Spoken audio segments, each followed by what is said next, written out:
नमस्कार सर्वांना। सर्वप्रथम श्री स्वामी समर्थ। स्वागत आहे आपल्या चॅनलच्या एका नवीन व्हिडिओमध्ये।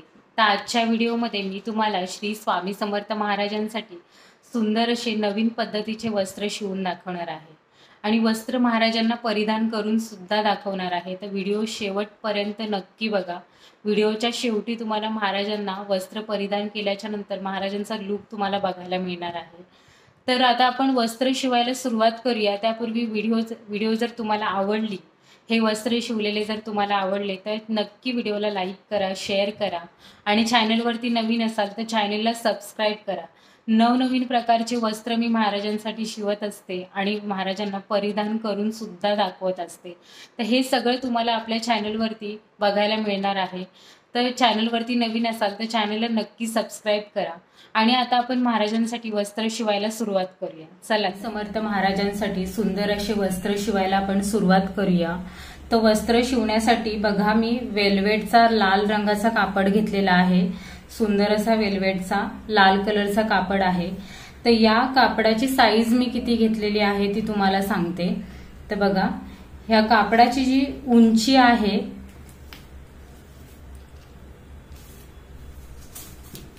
मेजर टेप वरती मी तुम्हाला सांगते, या कापडाची जी उंची आहे ती 11 इंच आहे। 11 इंच उंच असा कापड आहे आणि रुंदी जी आहे ती 19 इंच आहे। बघा, 11 इंच उंच आहे आणि 19 इंच लांब आहे असं आपण कापड घेतलेला आहे। तर हा जो कापड आहे तो वेल्वेटचा कापड मी घेतलेला आहे। या कापडाला अस्तर वगैरे मी काही लावणार नाहीये, डायरेक्ट या कापडावरतीच वस्त्र महाराजांसाठी शिवणार आहे। तर हा जो वेल्वेटचा कापड आहे हा टिकल्यांवाला कापड आहे। तर जी टिकल्यांची साईड आहे ती आपल्याला आतमधीतल्या साईडला फोल्ड करून घ्यायची आहे। बघा, अशा प्रकारे उलट्या साईडने आपल्याला कापड फोल्ड करून घ्यायचं आहे। हे बघा, अशा प्रकारे। तर आता कापडाची साईज तुम्हाला समजलीच असेल की 11 इंच उंच आहे आणि 19 इंच लांब असा कापड घेतलेला आहे। तर बघा, आता आपल्याला काय करायचंय, हा जो कापड आहे या कापडाची चौकोनमध्ये आपल्याला फोल्ड मारून घेतलाय आपण। हे बघा, चौकोनमध्ये मध्यभागी असा फोल्ड मारून घेतलेला आहे।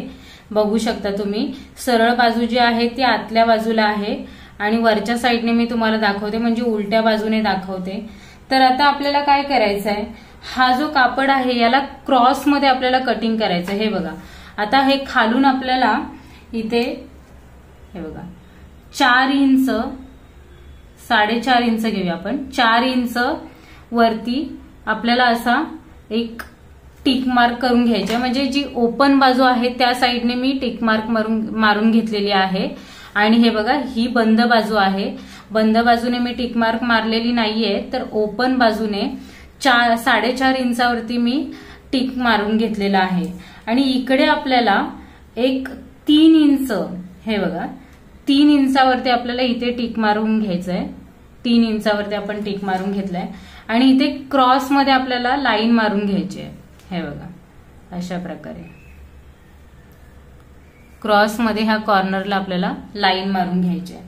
तर तुम्हाला ही जी लाईन मी ड्रॉ करते ती तुम्हाला दिसते का बघा। हे बघा, पिवळा खडू घेतलेला आहे मी त्याच्यासाठी, अशा प्रकारे।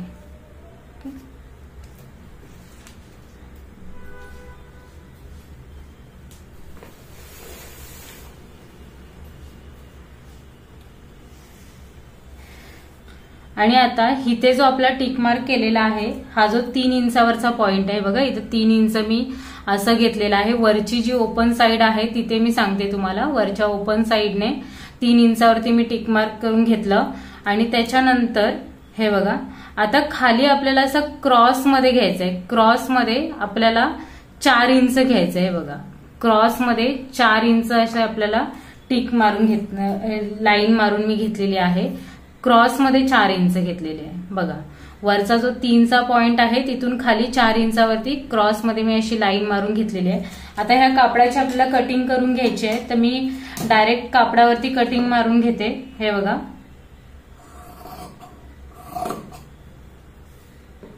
आणि हा क्रॉस मध्ये जे आपण लाईन मारली त्याला पण मी कटिंग मारून घेते।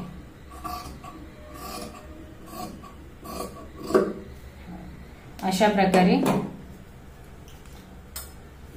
आपला कापड तयार झालेला आहे. आणि आता बघा मागच्या साईडने ही सरळ बाजू आहे, सरळ साईडने आपल्याला असा हा त्रिकोण इथे तयार झालेला आहे. बघा त्रिकोण व्यवस्थित असा आपला तयार झालेला आहे. हा जो आहे तो महाराजांच्या गळ्याची साईड आहे, इथं अशी गळा आपला येणार आहे. आणि आता आपल्याला काय करायचंय तर ह्या कापडाच्या पूर्ण जेवढ्या पण बाजू आहेत तेवढ्या प्रत्येक बाजूला आपल्याला डबल फोल्ड मारून शिलाई मारून घ्यायची आहे. बघा इथे पण इथून आपण अशी सुरुवात करायची, एक साईडने डबल फोल्ड मारून शिलाई घ्यायची. ते पूर्ण कापड जिथे आपण कटिंग करून घेतलंय हा त्रिकोण असेल, या त्रिकोणावरती पण आपल्याला डबल फोल्ड अशी शिलाई मारून घ्यायची आहे. इकडे पण डबल फोल्ड शिलाई मारायची आहे. आणि हा पूर्ण जो लाईन आहे ती पूर्ण कव्हर करायची आहे डबल फोल्ड शिलाईने. तर आता मी ह्याला पूर्ण शिलाई मारून घेते आणि मग तुम्हाला शिलाई मारल्याच्या नंतर फायनली दाखवते की शिलाई मारल्याच्या नंतर कसं आपला वस्त्र तयार झालेला आहे.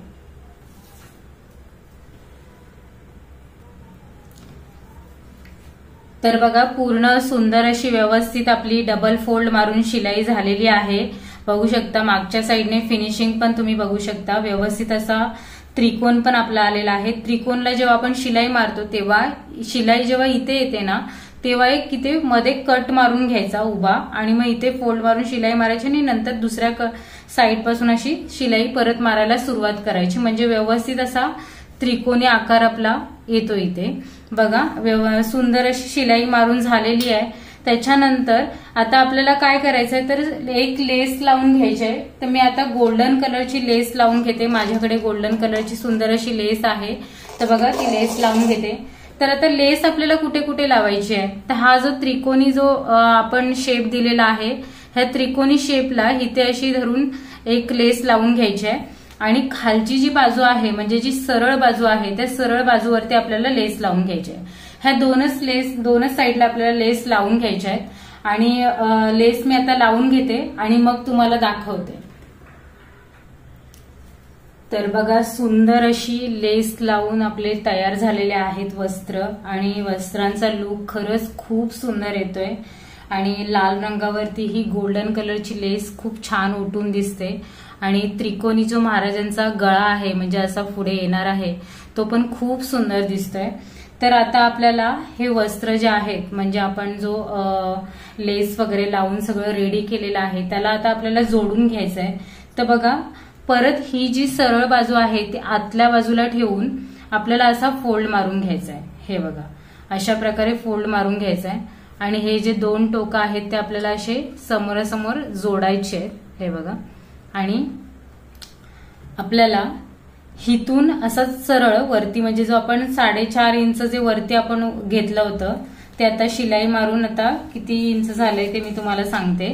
हे बघा 3.5 इंच झाले म्हणजे 1 इंच आपल्या शिलाईमध्ये गेलेलं आहे. आणि असा वरती जो आपण क्रॉस मध्ये घेतलाय तो इथे. तर आपल्याला सरळ इथून इथं उभी सरळ शिलाई आणि नंतर क्रॉस मध्ये शिलाई असं आपल्याला पूर्ण प्रॉपर शिलाई मारून घ्यायची आहे. आणि डबल शिलाई मारून घ्यायची आहे म्हणजे फिनिशिंग एकदम प्रॉपर येईल. तर आता मी याला शिलाई मारून घेते आणि मग तुम्हाला वस्त्राचा फायनल लुक दाखवते. तर बघा व्यवस्थित अशी शिलाई मारून झालेली आहे. आणि हा इथे जॉईंट पण आपण दिलेला आहे. तर आता आपल्याला काय करायचंय ह्याला सरळ करून घ्यायचंय. तर हा जो इथे त्रिकोणी जो कॉर्नर आहे तो मागच्या बाजूला जाणार आहे तर तो असा सरळ करून घ्यायचा. आणि हे बघा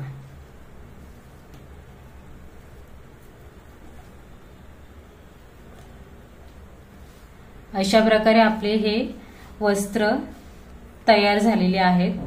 बघा खूप सुंदर दिसतात. आणि हे 11 इंचाच्या मूर्तीसाठी एकदम परफेक्ट वस्त्र आहेत.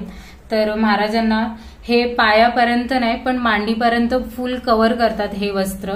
आणि आपल्याला खूप छान दिसतील हे वस्त्र परिधान केल्याच्या नंतर महाराजांना. आणि ह्याच्यावरती मी लाल रंगाचा फेटा महाराजांना परिधान करणार आहे. आणि हे वस्त्र सुद्धा मी परिधान करून तुम्हाला दाखवणार आहे. बघू शकता खूप सुंदर असा लुक आलेला आहे आणि खूप छान वाटतंय. फिनिशिंग वगैरे एकदम प्रॉपर आलेली आहे. मागच्या साईडने पण बघू शकता. जेव्हा आपण हे पुढच्या बाजूला असं मांडीमध्ये आपण महाराजांची जी मांडी आहे त्याच्यामध्ये जेव्हा हे अडकवतो तेव्हा मागच्या बाजूला हा जो टोक आहे ना त्याच्यामुळे आपल्याला सपोर्ट मिळतो म्हणून हा टोक मागे ठेवायचा. अशा प्रकारे आहे तो. आणि पुढून बघा आता हे बघा, खूप छान अशी फिनिशिंग आलेली आहे। आणि आता हे वस्त्र तुम्हाला कसे वाटले हे मला कमेंटमध्ये नक्की सांगा। आणि व्हिडिओ जर आवडली असेल तर व्हिडिओला लाईक करा, शेअर करा आणि चॅनलवरती नवीन असाल तर चॅनलला नक्की सबस्क्राईब करा। तर आता हे वस्त्र मी महाराजांना परिधान करून दाखवते आणि परिधान केल्याच्या नंतर फायनल लुक कसा येणार आहे ते तुम्हाला बघायला मिळेल। तर महाराजांचा फायनल लुक तुम्हाला कसा वाटला हे सुद्धा मला कमेंटमध्ये नक्की सांगा। आणि व्हिडिओ शेवटपर्यंत बघा। चॅनलवरती नवीन असाल तर चॅनलला सबस्क्राईब करा। अशाच प्रकारचे नवीन वस्त्र मी महाराजांसाठी ट्राय करत असते आणि तुमच्या सोबत शेअर करत असते। तर भेटूया अशाच पुढच्या नवीन वस्त्रासोबत नवीन व्हिडिओमध्ये। तोपर्यंत सर्वांना श्री स्वामी समर्थ।